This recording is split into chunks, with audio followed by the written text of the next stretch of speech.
Welcome to On Contact. Today we're going to discuss why liberals are liberal about everything except Palestine with the author Mitchell Plitnick. Asking it specifically of the Palestinians is asking the Palestinians to say Zionism was correct. We had no right to be living in the land that we have lived in for centuries upon centuries. And they were right to dispossess us and drive us from our land. And isn't it wonderful that they're being so nice to us now that they're actually willing to give us little crumbs from their table? Those who oppose regressive policies on immigration, racial justice, gender equality, LGBTQ rights, and the crimes of empire often draw the line when it comes to Israel. There they remain silent or mouth tepid bromides about the war crimes the Israeli apartheid state carries out against the Palestinians. These liberals, some of whom, but not all, are Jewish, are known as progressive except for Palestine, or PEEPs. But is it actually possible to define oneself as a liberal or a progressive while making excuses for Israel's occupation, religious chauvinism, anti-Arab racism, selective application of human rights standards, and flagrant disregard for international law?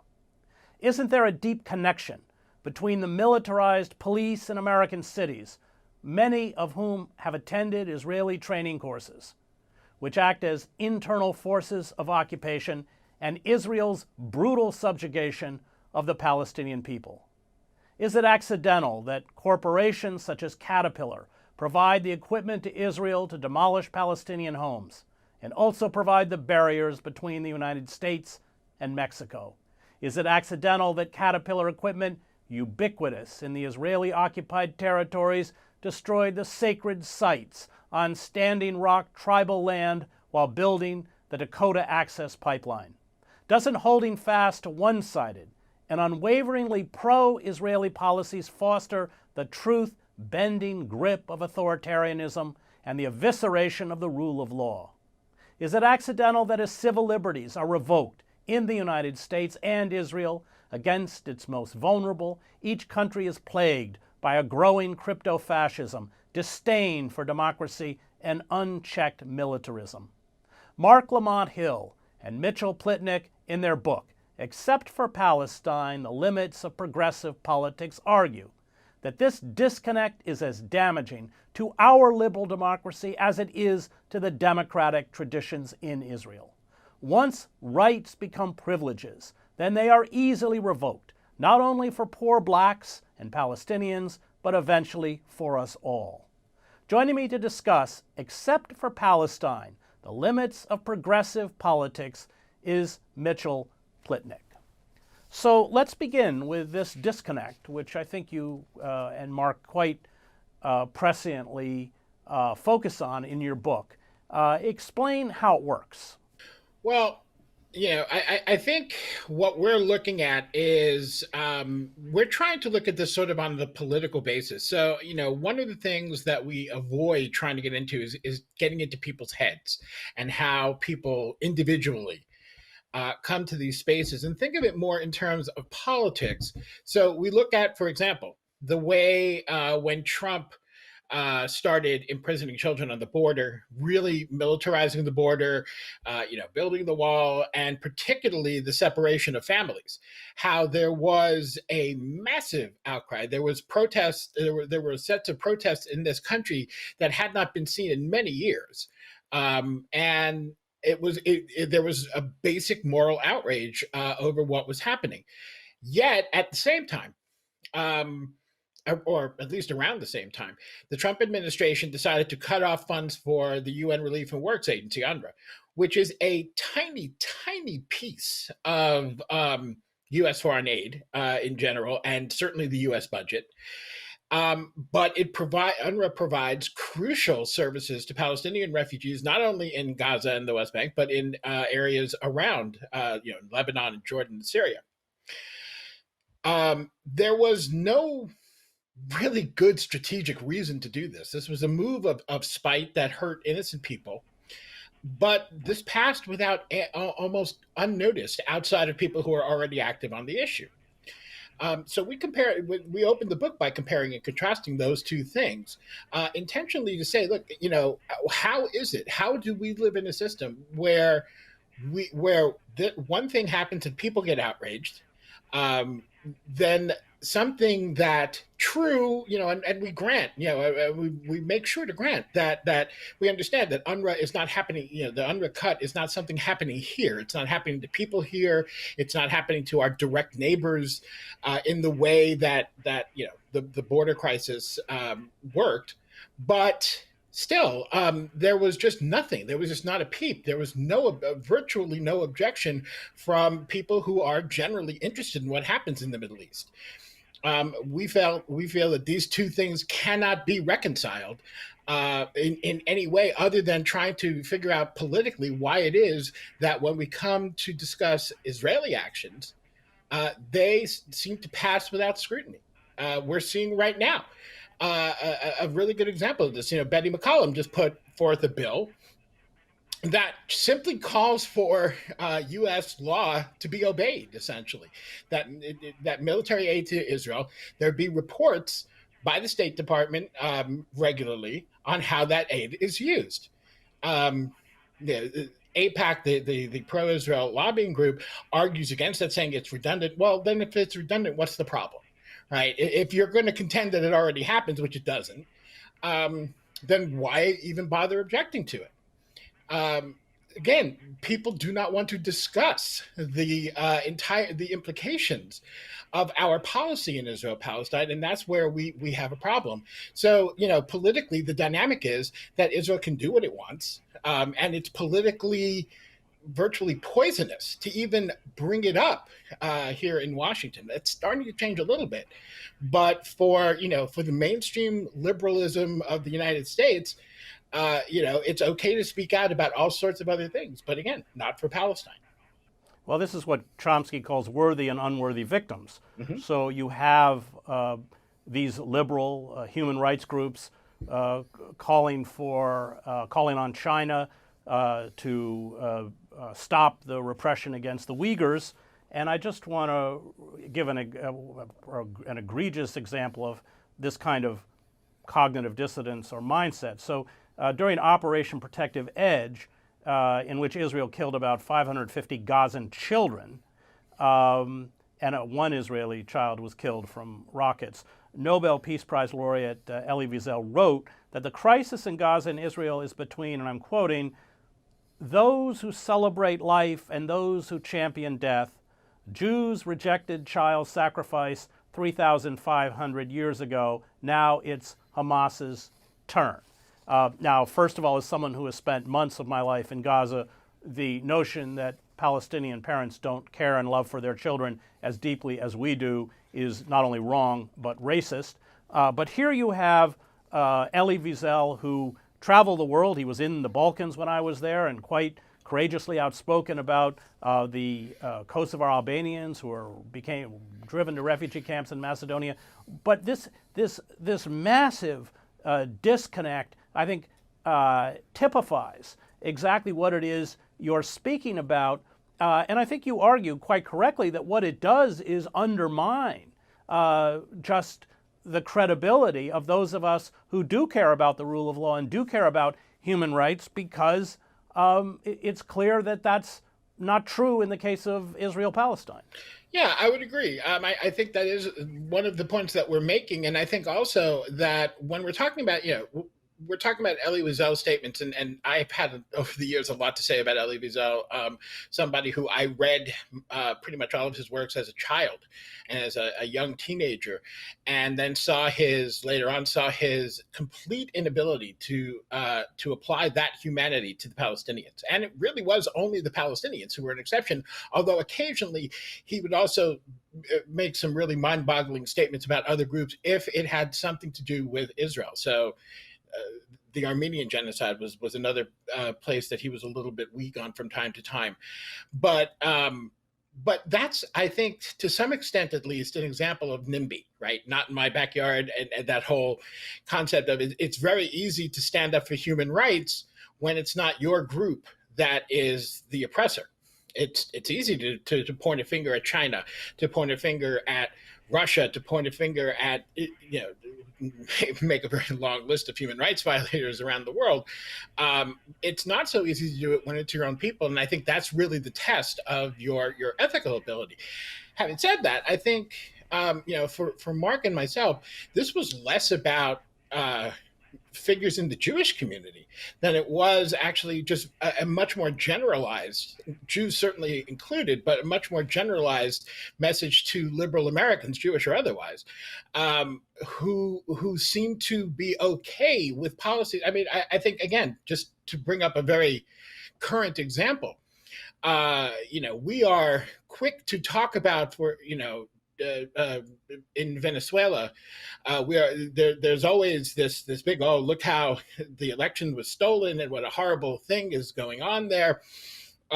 So much so that the more radical right wing was able to marshal support from fairly mainstream sources for the idea of regime change there, even though many liberals did draw the line at that point, but still, they were certainly willing to shine a great light on Maduro's electoral malfeasance in Venezuela.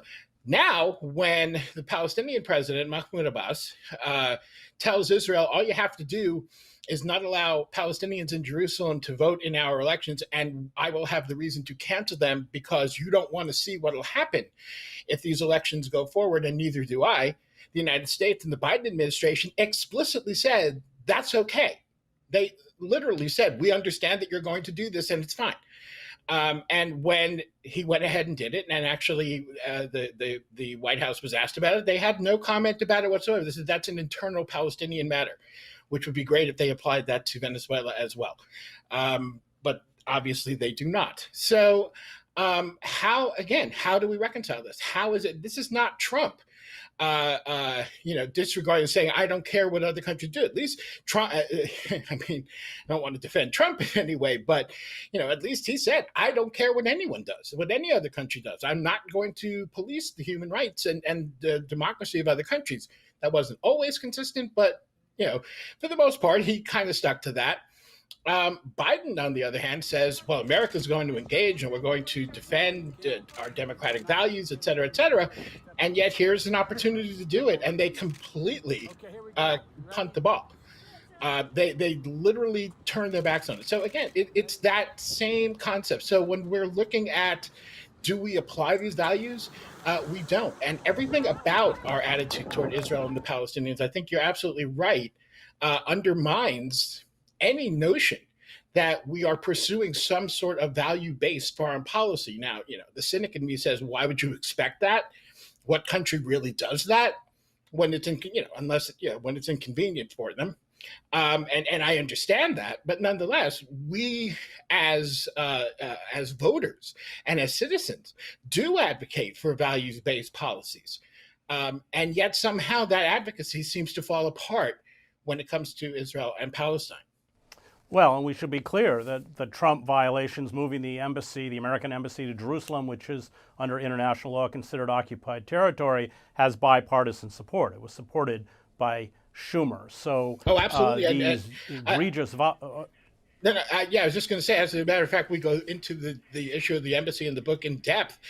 We point out, in fact, that what Trump did when he moved the embassy, what he did was simply not sign a waiver. Essentially froze a law that was passed in the Clinton administration. Clinton didn't sign the law, but he also did not veto it. And it has been on the books ever since. Any president could have tried to fight it. Instead, they simply continued to sign the waiver. Trump just didn't sign a waiver. That law was passed with enormous, almost universal at the time, bipartisan support. During the days of Democratic administration. So it is absolutely bipartisan and has been for a very long time. As a matter of fact, if we look back since really the birth of the state of Israel, lately Republicans have been very fanatically pro-Israel, but the actual questioning of our policy towards Israel back in the 60s and 70s and to some extent the 80s was actually in the Republican Party, not among the Democrats. That was where Israel's had rock solid support among the Democrats for many decades. When we come back, we will continue our conversation about the limits of progressive politics, the Jewish state, and Palestine with Mitchell Plitnick. Welcome back to On Contact. We continue our conversation about the limits of progressive politics, the Jewish state, and Palestine with author Mitchell Plitnick. I want to talk about this point you raise in the book, where Israel posits this question: does Israel have a right to exist? Which isn't a question you write about the physical safety of Jewish citizens.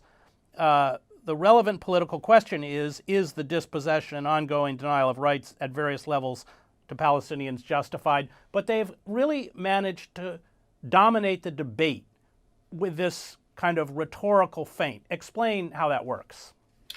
So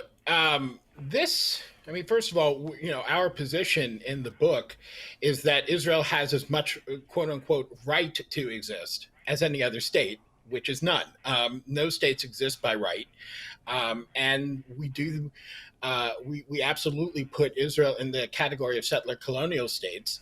And so there are certain ethical questions that apply to all of them. And in this regard, the only real difference between Israel and the United States, for example, is the fact that the conflict over the settler colonial policies is still ongoing. So, we make that point, and I think it's an important one. But when people are asking, does Israel have a right to exist? Not only are they asking a question that is not asked about other countries, but more than that, it is a question that Israel only asks of one group, and that is the Palestinians. Egypt and Jordan have had longstanding peace treaties with Israel. The recent Abraham Accords that were signed with a number of Arab states, none of these do anything other than what every country does to another country it has relations with, which is recognize Israel's sovereignty. That is what they do. And as a matter of fact, for a long time, Zionist leaders and Israeli leaders, we cite in the book extensively Abba Eban, the famed global ambassador to the UN and leader of Israel in past decades, and Menachem Begin, the former prime minister, both said, we are not going to ask. It's actually insulting to us to ask that other states recognize our right to exist. We ask only that they recognize our sovereignty. That has obviously changed, but why has it changed? It has changed because doing this and asking it specifically of the Palestinians is asking the Palestinians to say Zionism was correct. We had no right to be living in the land that we have lived in for centuries upon centuries. And they were right to dispossess us and drive us from our land. And isn't it wonderful that they're being so nice to us now that they're actually willing to give us little crumbs from their table?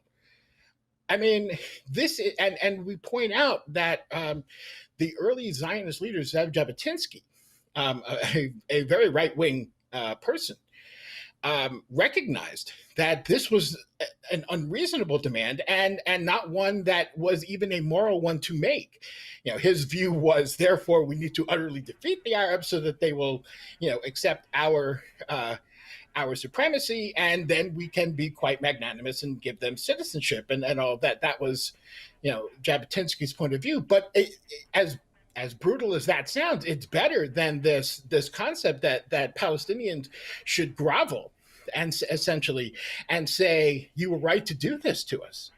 That is just unreasonable. And it is a way to make sure that the issue never gets resolved in any way other than an absolute Israeli victory. That's the point we make. But Mitchell, Fatah has agreed to Israel's right to exist, as you note in the book, but then explain that it doesn't make any difference. Right, because once they agreed, because the purpose of this demand is, as I said, to make sure that no reasonable solution ever arises. So once, and the PLO has agreed a number of times to recognize Israel's right to exist. Once that happened, the demand changed, and it became a demand that the Palestinians accept Israel's right to exist as a Jewish state. So the idea, and several scholars, Israeli scholars, have pointed this out. The idea behind that is to preclude any claim of Palestinian refugees, and to also preclude any attacks or criticism on the shabby treatment of Palestinian citizens inside Israel. So that's the purpose of that. And as you know, as we quote Palestinian scholar Youssef Munir in our book, he said that to ask Palestinians to accept that is to ask Palestinians not to be, to completely abandon who they are, their identity as Palestinians, and that's just, again, it's just not a reasonable demand. And Israel will, if Fatah foolishly accedes to this demand as well. Which, incidentally, I just want to throw in there that during the Obama administration, John Kerry was quite public and very clear in saying, I don't understand, and I think he meant it, I don't understand why Palestinians and I accept this demand. That's what he said.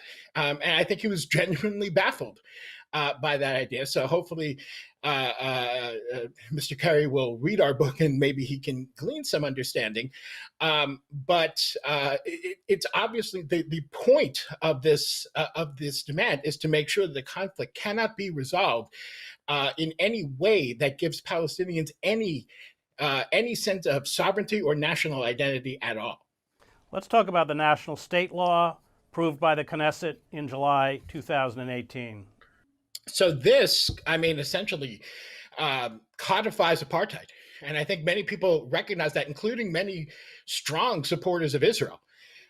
This was something that American supporters of Israel, very mainstream ones, very, including like the American Jewish Committee, was quite forceful in condemning this law. And this is a group that is I would characterize as quite racist against Palestinians.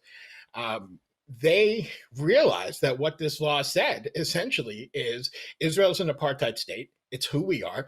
It is only Jews who can exercise national rights in the state of Israel. We will allow other groups to be citizens, but only Jews can build new settlements. And in fact, we encourage that. The concept of redeeming the land, making the land Jewish again, that all of that is meant, again, to solidify Jewish control and make sure that Palestinians remain second-class citizens. There may be some room, if Palestinians accept that, for better treatment, I suppose. It doesn't make that impossible if you want to look at it that way. But that's the best case. That's the kindest light I think anyone can look at it in. It's quite a discriminatory law, and the problem is that it is a basic law. It's not just a piece of legislation that's on the books. It is a basic law in Israel. The basic law is essentially the same as the Constitution here in the United States. So we're talking about something that is fundamental. In and of itself, it didn't really change much in the moment, but it becomes a basis to defend really discriminatory laws that can and quite likely will be passed in the coming years. It gives it a constitutional basis. And it essentially tells the world, yes, we are an apartheid state. It is not a coincidence that since that time we have seen a growing trend among rights groups, including some inside of Israel, blatantly calling Israel an apartheid state. I want to talk, this is also, Edmund, accompanied January 2020, when you're writing the book. 28 states had laws or policies that penalize businesses, organizations, or individuals for engaging in or calling for boycotts against Israel. The laws usually penalize businesses or individuals for refusing to sign a document that commits them not to participate in any way in boycotts against Israel. Some of the laws have real penalties, while others are merely declarations that the state, we're talking about American states, opposes the boycott, divestment, and sanctions movement. I want to ask, you write about Samantha Power, these kinds of, she was Obama's ambassador to the UN. Isn't it really about the fact that if they will stand up for human rights if there's no cost? But the Israel lobby is so powerful. And what you're really getting at its core is careerism. All sorts of people who probably even know better. I don't think there's any other way to read the Israeli state other than as an apartheid state. But this is the problem with a liberal or a progressive embrace of human rights and a failure to do so when there is a cost that you can bear. I interviewed Richard Falk, who did have intellectual integrity and of course was turned into a pariah. Yeah.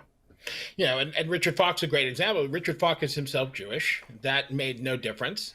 You know, if we go back to the days of the Goldstone report, a report on Israel's assault on Gaza in 2008, 2009, Richard Goldstone isn't just a Jew; he's a Zionist, and was very active in at the Hebrew University and in a number of Israeli institutions. Was very strongly connected to Israel. Made no difference. Right.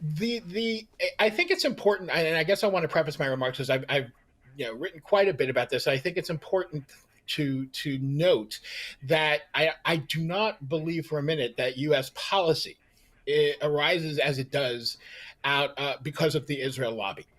The policy the basic policy the U.S. has towards Israel is one of self-interest and its perceived strategic perceived strategies and strategic interests. And about 2014 or so, I wrote a paper for the Middle East Report that explained the origins of U.S. policy.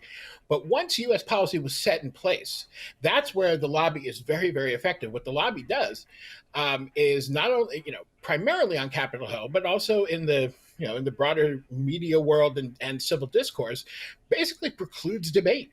It precludes and it works hard to stigmatize and criminalize. As we see, right now it's BDS. It used to be, more broad anti-Israel activity. They really laser focused on BDS, I think, because they've identified BDS as a threat. And I think the point we try to make is that, look, if you don't agree with boycotting Israel, fine, don't boycott Israel. That is everyone's choice, everyone's individual choice.